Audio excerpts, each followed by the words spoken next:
If I would have fixed this one mistake, I could have avoided every other mistake on this list. I just needed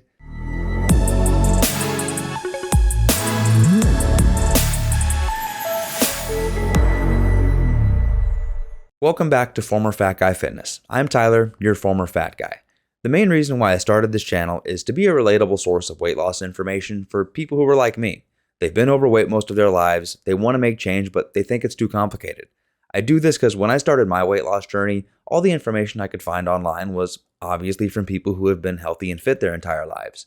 While this information was incredibly valuable to me and very helpful, things just hit differently when you hear information from someone who's gone through similar struggles as yourself, whether it's wanting to eat an entire chocolate cake in a day or not wanting to work out or just, like I said, thinking things are too complicated.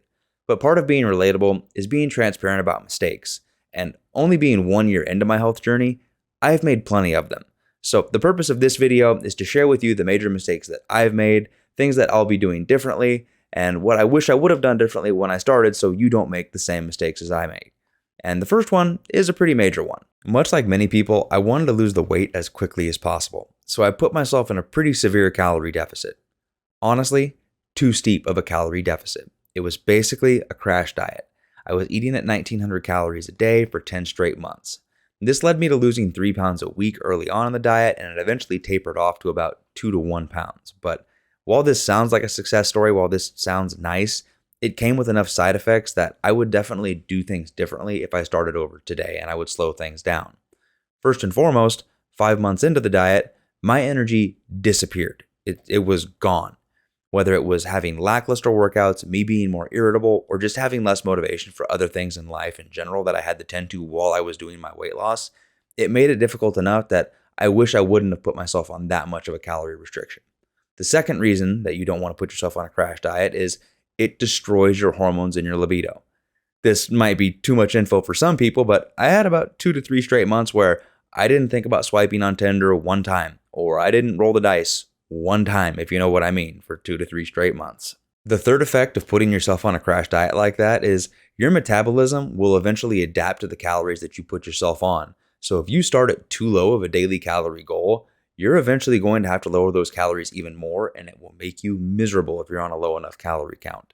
For example, I wish I would have put myself at about a 22 to 2300 calorie per day goal. I would have lost the weight slower, but once my body adapted and my metabolism was not burning as much because I had less weight on my body, I could have cut it down to 2000 calories instead of doing what I had to do and go from 1900 calories to 1700 calories, which was miserable. The last side effect of a crash diet like this actually leads me to the next mistake on this list because they go hand in hand.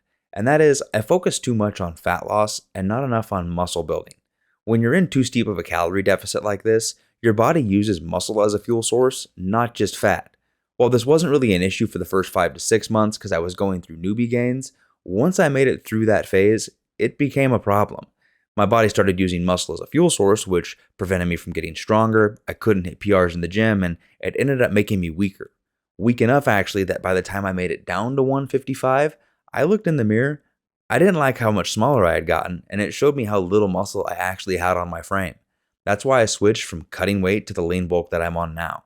If I started over today, I would probably just eat at my maintenance calories and focus purely on building muscle for 6 to 12 months instead of focusing on losing fat like I did initially.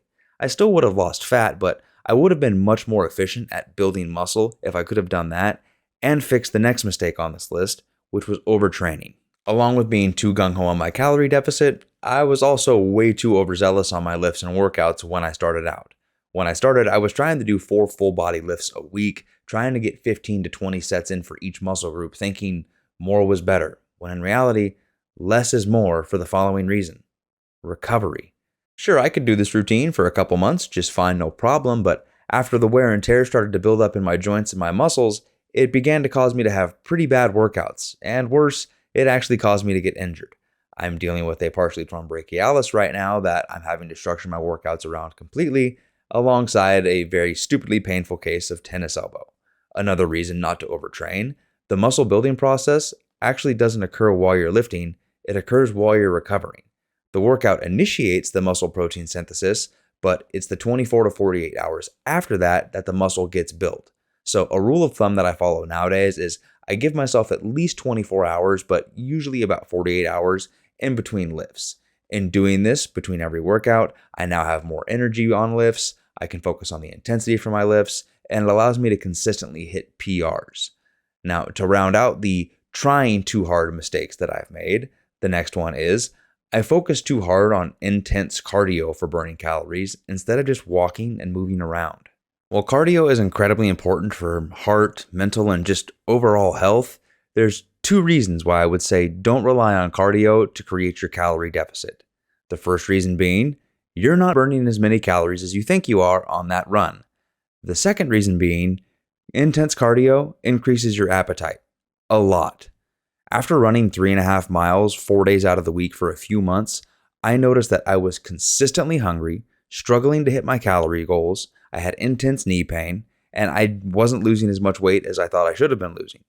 Once I simply switched to walking those 3.5 miles instead of running them, I found that I wasn't as hungry, I had less knee pain, and I had a lot easier time sticking to my calorie goals, and I was burning the same exact amount of calories. For a little bit of math, for those of you that don't know, 1 calorie burned is equal to 4.18 joules. Joules is a unit of work in physics. Your work is equal to your force times your distance traveled. Your force is equal to your mass times acceleration. If you're doing steady state cardio, your acceleration should be considered a 1, whether you're walking or running.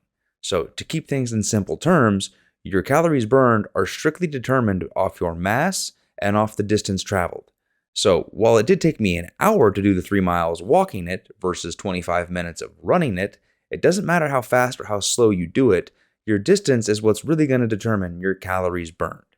But let me contradict myself for the next mistake I made, which is I didn't do enough cardio. I know I just said don't rely on cardio for your calorie deficit. That doesn't mean don't do cardio.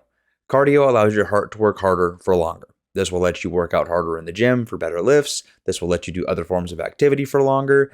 It just makes you feel better in general. It's honestly one of the best things I have found for mental health. With all that being said, I didn't and still don't do enough cardio, and I wish I would have stuck to it. It's only been in the last month that I reprogrammed cardio back into my workouts because I do know how important it is to get that 150 minutes of Zone 2 cardio in each week. This is one thing I learned from the Huberman Lab podcast, but you can define Zone 2 cardio by you work out to the point your heart rate gets up enough, you can have a conversation, but you would struggle to do so. Instead of thinking about it like that, I just use my Fitbit and have it get me in the cardio zone for 150 minutes a week. As long as I do that, I'm golden, I'm set.